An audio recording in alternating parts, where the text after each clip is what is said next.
It's been over half a year since it was leaked that Mario Kart 9 was in development, but we've still heard nothing about the game from Nintendo. Now this makes sense, of course they're trying to keep all the Mario Kart hype around the Booster Course Pass, but that still leaves us to wonder, what will Mario Kart 9 be? What is this new twist that was included in the leak? What is it bringing to the table for Mario Kart? And that is what I'm going to be speculating about today. And let me tell you, I have some crazy ideas for what this game could do. But before we start, if you want to see more videos like this, then make sure to hit that subscribe button and notification bell to support the channel. Now with that out of the way, let's roll the intro and get started.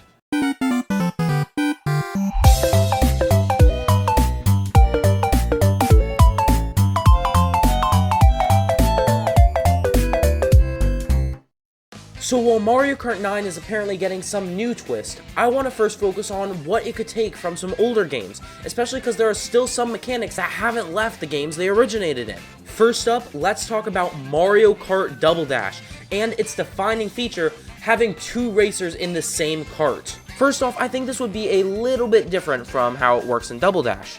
Instead of it being a mandatory feature, I feel like it should be something that could be toggled on or off. Now, this may seem unbalanced at first, but this could actually work pretty well. In the double player mode, you have to actually switch to the player that's not holding an item if you want to be able to collect an item from an item box. While in the regular mode, if you collect an item box, it'll automatically go into the open slot in your item roulette. But if that's the case, why would you ever choose the double player mode?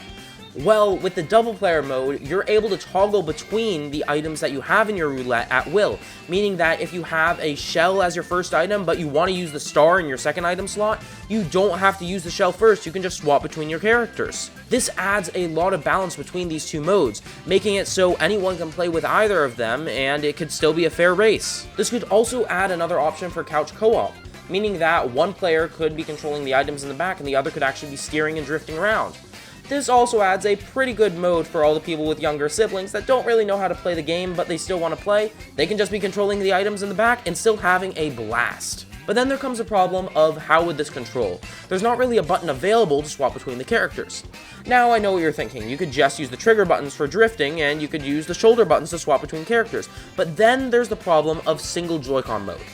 Now, I know the next Mario Kart is probably going to be on Nintendo's next console, but I think it's pretty safe to assume they're making another Switch, given how successful the current one is. So given that we have to account for single Joy-Con play, I think it would probably be controlled with pressing down on the control stick. You could also press Y, because that's not really mapped to anything in the current Mario Kart games, but the problem with that is you're almost always going to be holding down A during races, which is on the opposite side of the face button arrangement. So I think clicking down the control stick is the best option for this. Sure, it would exclude a few third-party controllers, but I mean, Nintendo hasn't really cared about those in the past, so I think this is probably what Nintendo would do if they implemented this. But then next up, we have Mario Kart DS. And believe it or not, this is actually the only Mario Kart game to have a mission mode, something that needs to return in Mario Kart 9. And even though it was a side mode, it didn't feel like it at all.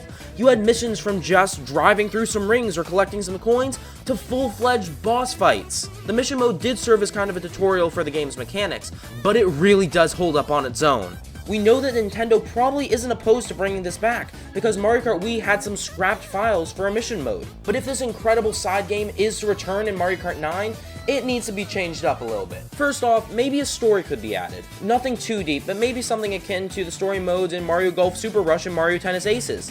Not only would that give us a reason to go around racing people or fighting bosses in the mission mode, but it could also allow for some new characters to be added for boss fights. As you go through each of the levels, which I think would probably be on a world map this time instead of just a menu, you could maybe collect different parts for your kart so you can customize it the way you want. And maybe you could even rescue characters so you can play as them, like in World of Light and Smash Ultimate. This would be such a fun mode to play in, and I really hope Nintendo decides to add something like this. Then, next up we have Mario Kart Wii. And though a lot of things from this game like tricks have stayed throughout all the Mario Karts that followed it, other things have been left behind in the Wii era. Mainly half-pipes and wheelies. Now, half-pipes have technically already made their return in Tour, and they'll probably be in the Booster Course Pass as well, given that there will be riots in the street if Nintendo doesn't port over DK Summit. So that means I'll be focusing mainly on wheelies and how to rebalance them, because it's no secret, they were so broken in Mario Kart Wii. For those of you who don't know, if you were on a bike in Mario Kart Wii and you flicked your controller, or if you pressed a certain button on the classic controller,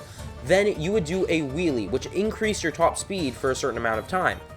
This made karts obsolete, as bikes could just do wheelie after wheelie, and if you timed them perfectly, you could always have this top speed while you're not turning. So how could this be balanced out?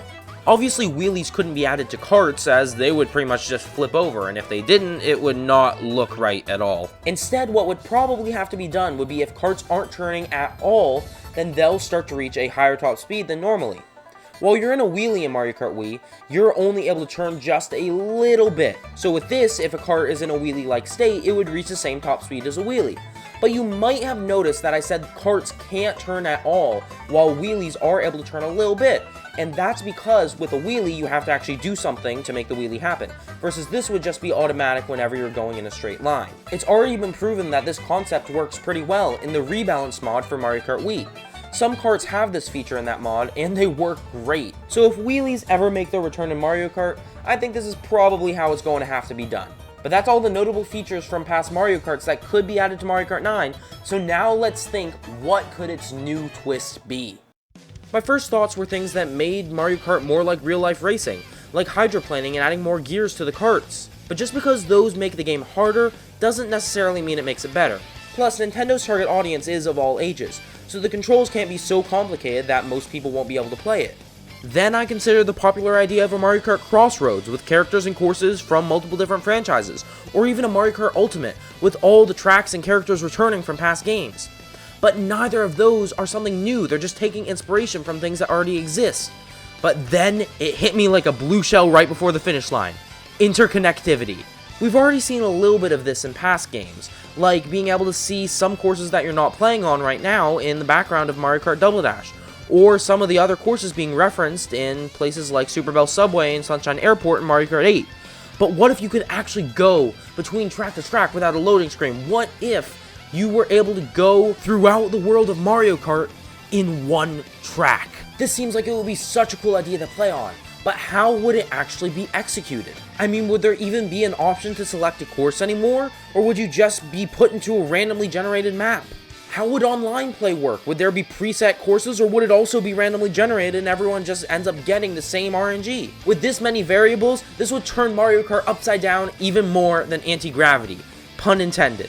I am so sorry for that horrible joke, let's move on. Now, my original idea for this came from Stage Morph in the Smash games, but obviously just using that concept would not translate very well to Mario Kart, given how the difference in elevation is drastic across multiple different courses. No, these courses need to actually be part of one another. But then that raises the question, how will we even have multiple courses? I mean, you can't have a Mario Kart game with just one track, no matter how big it is. But after putting some thought into it, I think I have it figured out how it could work. Lap 1 is just your standard Mario Kart course. It's whatever the theme of the course is, it fits the name, and it has whatever the developers decide to throw in there from either past Mario Kart games or maybe some other new gimmicks that I haven't thought of. But then as you move into lap 2 and 3, different parts of the course start to morph and change into parts of other courses. If you're playing with your course selection set to random, then parts of the course will swap with courses from anywhere else in the game.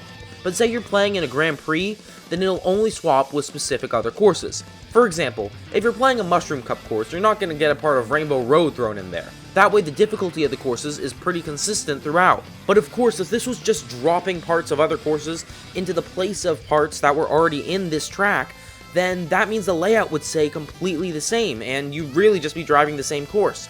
But what if different sections of different courses were added on to the layout you already have, making it so by lap 3 you have a completely new course? Since how the layout is created will be dependent on some RNG, this will create nearly limitless combinations of courses, making it so there's a near endless gameplay loop. Add in the longevity of online play to that, and this could be one of the greatest Mario Kart games of all time.